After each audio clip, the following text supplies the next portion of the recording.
ServiceNow provides a next experience user preference for accessibility to benefit keyboard-only users, giving them access to truncated text on the screen.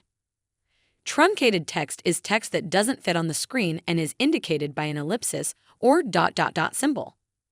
When you hover over truncated text with a mouse pointer, a tooltip is displayed. But navigating with a keyboard does not allow you to access that tooltip. This is expected behavior because only interactive elements should receive keyboard focus.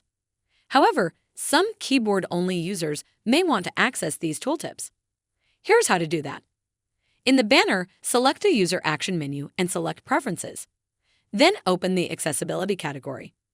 Turn on the Enable Keyboard Focus on Truncated Text User Preference and close the dialog box.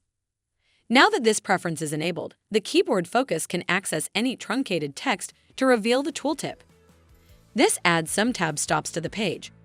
Truncated text appears in the focus order so that you can access the full text of each tooltip as you navigate the screen.